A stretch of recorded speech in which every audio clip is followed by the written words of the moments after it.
نحمده ونصلي ونسلم على رسوله الكريم أما بعد فقد قال الله سبحانه وتعالى في كلام الحكيم قد جاءكم من الله نور وكتاب مبين صدق الله ومولانا العظيم وصدق رسوله النبي الأمين الكريم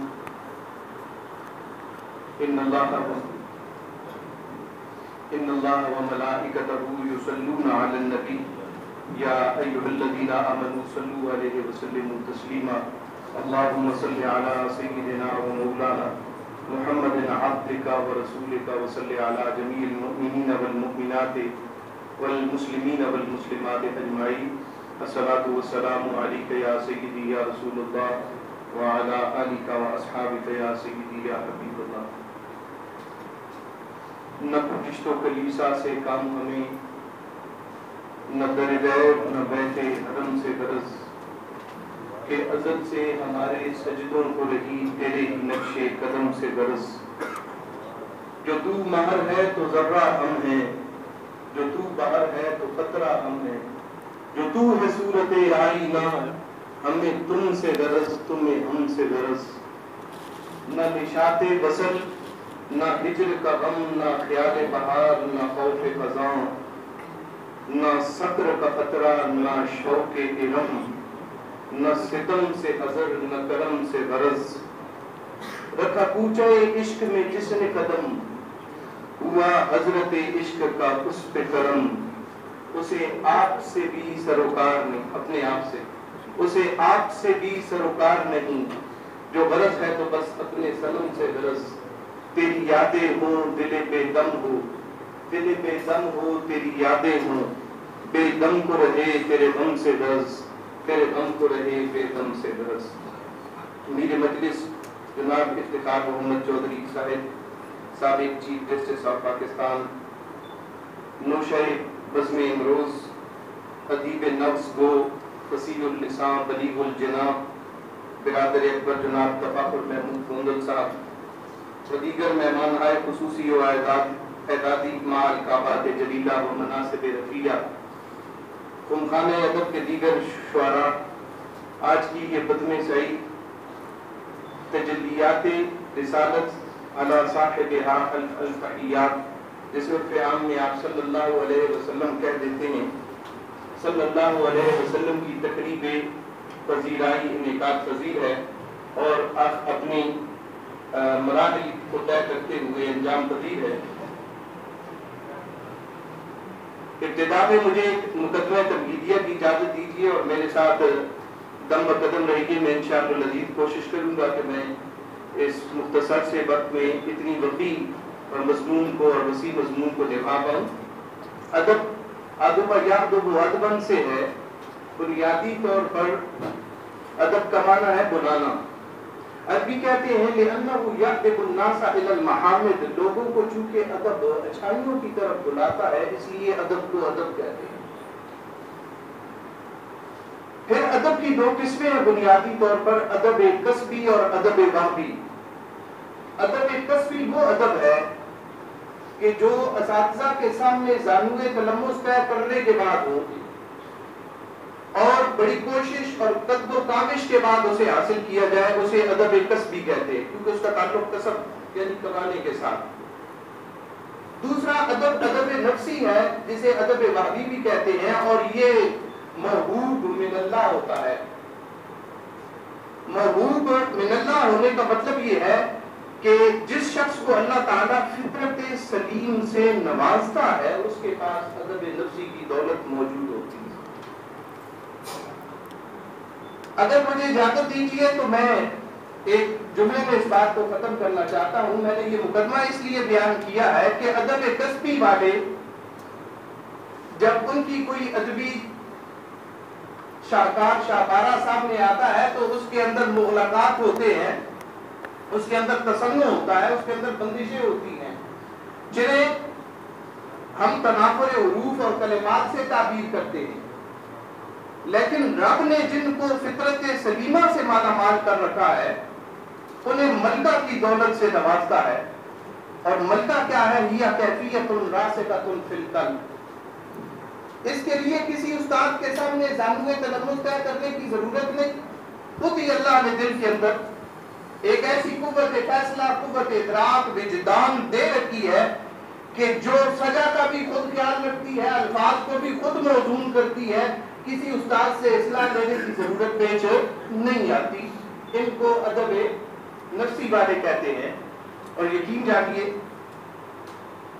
ہونا تو یہ چاہیے تھا کہ سیرت نگاری پر مجھے کہا جاتا کہ آپ سیرت نگاری کے حوالے سے بولیں. مجھے حضرت کی طرف سے، برادر اکبر ہے کی طرف سے اکتب ہوا کہ آپ ادبی اتفاق کے حوالے سے گفتگو کریں. تو میں یہ دو باتیں آپ کے سامنے رکھنا چاہتا ہوں کہ سیرت نگاری جو ہے اس کو اردو ادب میں شہنشاہ ارب و عجم، فخر بنی آدم، صدر مکرم، منکر آدم، وارث زمزم، جناب مبدع کائنات، مخزن کائنات، صاحب آئے و معجزات جناب محمد رسول اللہ صلی اللہ علیہ وسلم کے ساتھ خاص کر دیا گیا. اور یہ آپ بات جانتے ہیں کہ خاصت الشیء ما یوجد فیہ ولا یوجد فی غیرہ، جو جس چیز کا خاصہ ہوتا ہے اسی پہ پایا جاتا ہے، اس کے غیر میں نہیں پایا جاتا. تو اردو ادب کے اندر سیرت کا لفظ صرف اور صرف رسول اکرم صلی اللہ علیہ وسلم کی ذات کے ساتھ خاص ہو گیا. اور سیرت نگاری بھی اتنی ہی عمر پذیر ہے جتنا کہ دین اسلام.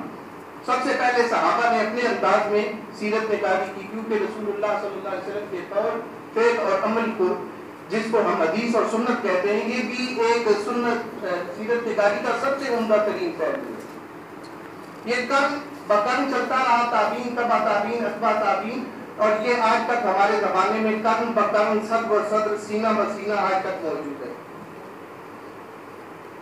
فنی اعتبار سے سیرت کسے کہتے ہیں کہ فنی اعتبار سے محبوب کریم صلی اللہ علیہ وسلم کی زہری مسعود حیات طیبہ کے تمام گوشوں کا حسب مقدور احاطہ کرنا سیرت نگاری کہلاتا ہے. اور ترا یہ کہ یہ کاوش ادبی کمالات، فصاحتی جمالات اور بلاغی ذوقیات سے مالا مال ہو، علاوہ ازیں اس کی صداقت تبازاد ہو، رتب و یابس سے کوسوں دور ہو، اور پھر اگر آنسوؤں کی سیلانیت، قلبی رقت اور ذہنی قوت ادراک سے جلوہ جانانہ صلی اللہ علیہ وسلم کی منظر کشی کی گئی ہو، تو اسے تجلیات رسالت سے کم کہنا کسی فقیر خدا مست، فنائے حسن رسول، چنیدہ نفس گو و مغز گو کے اخلاص کی ناقدری ہوگی، جو یقیناً مضمون ہے. ہمارا ممدوح ایک سادہ اور ایک درویش ہے. میں درویش نہیں کہتا کیونکہ یہ فارسی کا مرکب ہے، اس کا معنی ہے دروازے پہ جانے والا، دروازے پہ. درویش موتی میں پھینکنے والا. ہمارا ممدوح ایک سادہ، میں تو درویش مست کہوں گا کیونکہ ذکر حبیب صلی اللہ علیہ وسلم میں نے انہیں پہلے مچلتا، پھر تڑپتا اور آخر میں بھڑکتا ہوا دیکھا ہے. ادھر نوٹ زبان پر محبوب صلی اللہ علیہ وسلم کا ذکر ہوا، ادھر تفاخر کی جھیل سی آنکھوں سے حسرتیں حویدہ ہو گئیں، ڈبڈباتی آنکھوں سے سیر گریہ چشم کنار ہوا. عز و انکساری صرف کم گردن سے نہیں جھلکتی بلکہ ان کے بدن کے پور پور سے مقام عز جھلکنے لگتا ہے، اور یہ رنگ ان کی تصانیف سے بھی حویدہ ہے. میں یہ تو نہیں کہتا کہ میں نے تجلیات رسالت صلی اللہ علیہ وسلم کا بالاستیعاب مطالعہ کیا ہے، لیکن بوصف ادیب الفرزتی جہاں سے دیکھا کمال فضائل کا شاہکار پایا ہے. اور اگر یہ کہوں کہ سنت کلام الہیہ کی کامل اتباع تفاخر محمود گوندل صاحب نے اس کے اندر ملحوظ رکھی ہے، تو یہ بالکل بے جانا ہوگا، کیونکہ آپ نے اپنے کتاب کے ابواب کے جو عناوین مقرر کیے ہیں، یہ صنعت برات استدلال کا بہترین شاہکارہ ہے. صنعت برات استدلال کا معنی یہ ہوتا ہے کہ مقصود سے پہلے کچھ ایسا کلام ذکر کر دیا جائے کہ جو مقصود کی طرف اشارہ کرتے. اور عربی زبان کے اندر سب سے پہلے اس صنعت کا جو ہمیں استعمال نظر آتا ہے وہ کلام حکیم کے اندر نظر آتا ہے، اور اردو میں یہ عربی زبان سے منتقل ہوا. تو یہ یقیناً سنت کلام الہی کی پیروی ہے. اس کی میں ایک دو مثالیں آپ کے سامنے رکھتا ہوں. آپ باب اول کا عنوان مقرر کرتے ہیں ذرہ ریت کو دیا جس نے طلوع آفتاب، ذرہ ریت کو دیا جس نے طلوع آفتاب. اس میں رسول اللہ صلی اللہ علیہ وسلم کی ولادت کا ذکر ہے. دوسرے باب دوم کا جو عنوان دیا ہے وہ ہے تیرے اسم گرامی پہ زمین و آسمان شہدا.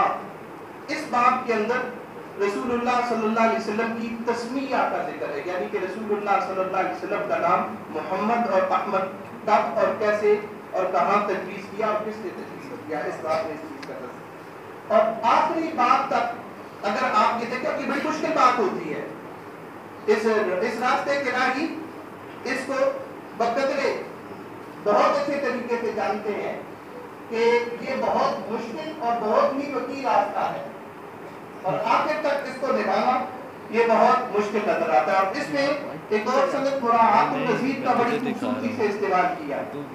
مراعات النظیر کا اس کا مطلب یہ ہوتا ہے کہ کسی نظیر کی رعایت کرنا. کتاب اگرچہ انہوں نے نثر کے موضوع پر لکھی ہے، کتاب نثری ہے، لیکن انہوں نے جو عنوان دیا ہے وہ شعر کے ایک مصرع کی شکل میں دیا ہے. تو انہوں نے نظیر پکڑی ہے، نظیر کو پتہ ہے، اس کی رعایت حاصل کی ہے نظم سے. تو یہ مراد النظیر کی ایک بہترین مثال ہمارے سامنے موجود ہے. اس کے علاوہ محسنات بدیعہ میں سے ان کی کتاب کے اندر جو سب سے پہلا محسنہ میری نظر سے گزرا وہ اولیت ہے، اس لیے کہ اس طرز تکلم کے ساتھ، اس حسین منظر کے ساتھ، بداعت کے عظیم پیرایا کے اندر فصیح کلمات اور بلیغ تراکیب کے ساتھ عمدہ محاوروں کے سہارے حضور ختمی المرتبہ صلی اللہ علیہ وسلم کو جو نثری خراج عقیدت پیش کرنے کی جو سبقت بشکل اولیت حاصل ہوئی ہے وہ یقیناً آپ کے یہ بیت اللہ کی نگارش ہے. اور اس کا مصنف کو بھی اعتراف ہے، احساس بھی ہے، اور یاران بدن کو اس کا بھی ضرور اعتراف ہے. سلاست لسانی کی ایک مثال دے کر میں اجازت چاہوں گا.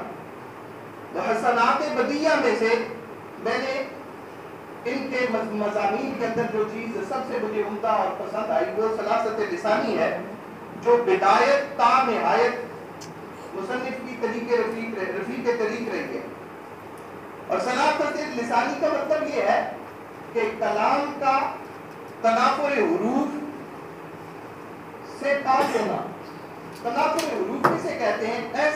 ایسے الفاظ جو ادائیگی کے وقت زبان پر بوجھل ہو انہیں متنافر کہتے ہیں. جو بولنے میں وقت غیر مانوس ہو انہیں.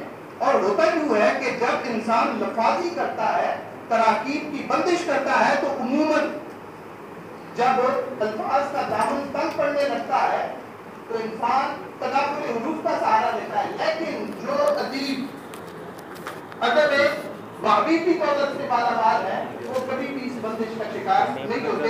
ایک شعر دیکھیے اور میں اجازت چاہتا ہوں، کہتے ہیں تماشا گاہ زیست کو مقصد تخلیق کا حسن تخیل دینے والا آ گیا. آتش قدوں کی حدت کفر کو رنگوں بہار گلستان میں بدل دینے والا آ گیا. بہار حسن و زیبائی کو اپنے انداز دل فریبی نقش کف پاس رالائی عطا کر دینے والا آ گیا. یہاں پہ آپ دیکھیں کہ مسلسل اضافت 4 حصوں تک گئی ہے. اپنے انداز دل فریبی نقش کف پا، مسلسل اضافت در اضافت در اضافت چل رہی ہے. رالائی عطا کر دینے والا آ گیا. جبین انسانیت کو ناز و نیاز کی روحانی کیفیات سے ذوق آشنائی دینے والا آ گیا. زمین کی بستیوں کو اوج سما، مربت محدت کچھ دلوں کو دولت مہر و وفا، برہنہ سر بیواؤں کو ردا اور تشنہ لبوں کو سرچشمہ آب و بقا عطا کرنے والا آ گیا. انہی الفاظ کے ساتھ میں اپنی گفتگو کو سمیٹتا ہوں اور یہ دعا دیتا ہوں کہ اللہ سبحانہ و تعالیٰ ان کی کتاب کو، اس ادبی شاہکار کو مقبول عام فرمائے. اور اس کے علاوہ میں یہ بھی ارباب اقتدار تک یہ بات گوش گزار کرنا چاہوں گا کہ یہ ادبی شاہکار ایسا ہے کہ اگر اسے شامل نصاب کر لیا جائے تو یقیناً یہ بے جا نہیں ہوگا. آخر دعوانا